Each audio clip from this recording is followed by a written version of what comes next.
Good morning प्यारे बच्चों, हार्दिक स्वागत है आपका हमारे यूट्यूब चैनल स्टडी क्लास में। तो बच्चों, आज का टॉपिक आप सभी के लिए बहुत ही वेरी मोस्ट इम्पोर्टेंट होने वाला है।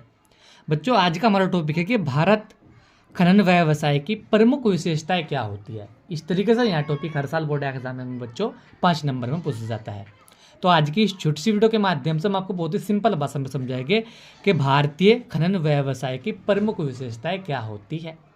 बने रहना वीडियो में लास्ट तक। जो हमारे चैनल पर आप पहली बार आए हो तो हमारे चैनल को सब्सक्राइब करें और बेल आइकन को प्रेस करें, जिससे कि आने वाली नेक्स्ट वीडियो का नोटिफिकेशन आप सभी को मिलता रहे। तो देखिएगा बच्चों, भारतीय खनन व्यवसाय की प्रमुख विशेषता, इसमें सबसे पहली विशेषता होती है भारतीय प्राय सभी खनिजों की दृष्टि से एक संपन्न देश है, किंतु यहाँ खनिजों को भूमि से निकालने का कार्य मुख्यतः पुरानी तकनीक पर आधारित है। देश में 36,000 खदानों में से मात्र 880 खदानें ही आधुनिक यंत्रों व उपकरणों से पूर्ण है। यानी कि भारत जो देश है, यहाँ पर सभी खनिजों की दृष्टि से एक संपन्न देश है।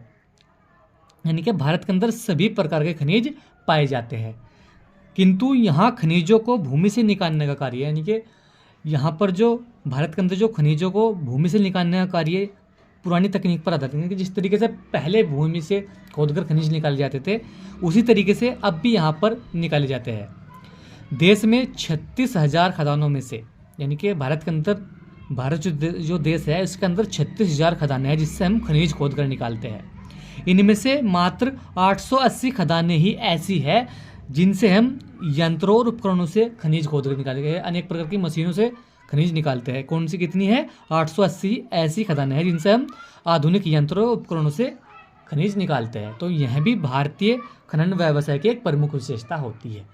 इसके साथ में दूसरी विशेषता देखिए भारतीय खनिज व्यवसाय की। दूसरी देखिए, भारत के अधिकांश खनिज झारखंड, पश्चिम बंगाल, ओडिशा, छत्तीसगढ़ व मध्य प्रदेश में पाए जाते हैं। इसके अतिरिक्त तेलंगाना, आंध्र प्रदेश, गुजरात, महाराष्ट्र, तमिलनाडु, आसाम, कर्नाटक में, गोवा में विभिन्न प्रकार की खनिज संपदा मिलती है। यानी कि भारत के अंदर अधिकांश जो खनिज है वह कहाँ पाए जाते हैं? जैसे कि झारखंड में पाए जाते हैं, पश्चिम बंगाल में, उड़ीसा में, छत्तीसगढ़ में वह है, मध्य प्रदेश में पाए जाते हैं। और इसके अतिरिक्त जहाँ पर थोड़े बहुत कम भी पाए जाते हैं वह है तेलंगाना, आंध्र प्रदेश, गुजरात, महाराष्ट्र, तमिलनाडु, आसाम, कर्नाटक में है, गोवा में विभिन्न प्रकार की खनिज संपदा मिलती है। तो यह भी भारतीय व्यवसाय, यानी कि भारतीय खनन व्यवसाय की एक विशेषताएं होती है। इसी के साथ में तीसरी विशेषता देखिए भारतीय व्यवसाय की। भारत में लोहा, अयस्क, मैग्नीज वह अभ्रक के विशाल भंडार है। भारत इन खनिजों का निर्यात दूसरे देशों को भी करता है। यानी कि भारत जो देश है, यहाँ पर लोहा, अयस्क, मैग्नीज वह अभ्रक के विशाल भंडार है। यानी कि अनेक प्रकार, यानी कि बहुत अधिक मात्रा में यहाँ पर लोहा, अयस्क मिलता है, मैग्नीज मिलती है और अभ्रक के अनेक प्रकार के खनिज यहाँ पर मिलते हैं। इनके विशाल भंडार है और भारत इन खनिजों का निर्यात दूसरे देशों को भी करता है। यानी कि दूसरे देशों में भी भारत इन खनिजों को भेजता है, उनसे पैसा लेता है। तो यह भी भारतीय खनन व्यवसाय की एक प्रमुख विशेषता होती है। इसी के साथ में चौथी विशेषता देखेंगे,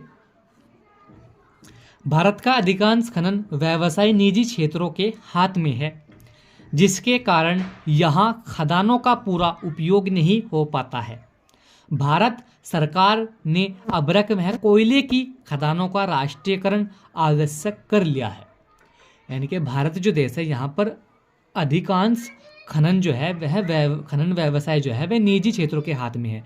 यानी कि जहाँ पर भी खनन होती है, जैसे कि झारखंड में खनन है, उसके जितने भी क्षेत्र के आसपास के लोग हैं उनके हाथ में वहाँ की खनन होती है, जिसके कारण यहाँ खदानों का पूरा उपयोग नहीं हो पाता। यानी कि इसी के कारण जो गांव बस्ती के लोग होते हैं वह अच्छी तरीके से उसका खनिज नहीं निकाल पाते, वहाँ से कुछ रह जाते हैं, कुछ छोड़ देते हैं, तो वहाँ पर खदानों का पूरा उपयोग नहीं हो पाता है। भारत सरकार ने अभ्रक व कोयले की खदानों का राष्ट्रीयकरण आवश्यक कर लिया है। यानी कि भारत सरकार ने अभ्रक में कोयले की जो खदानें थी उन पर राष्ट्रीयकरण आवश्यक प्रदान कर लिया है और सहज में इन सभी खदानों पर राष्ट्रीयकरण भारत सरकार अच्छी तरीके से कर लेगी। तो बच्चों, आज की वीडियो में यही था कि भारतीय राष्ट्रीय यानी कि भारतीय खनन व्यवसाय की प्रमुख विशेषताएं क्या होती है, हमने आपको बहुत ही सिंपल भाषा में समझा, क्योंकि यह टॉपिक बच्चों हर साल बोर्ड एग्जाम में 5 नंबर में पूछा जाता है। तो आज की वीडियो में यही था। वीडियो को लाइक कमेंट शेयर करें। मिलते हैं ऐसी के लिए कॉन्टैक्ट वीडियो में, तब तक के लिए bye bye, have a nice day.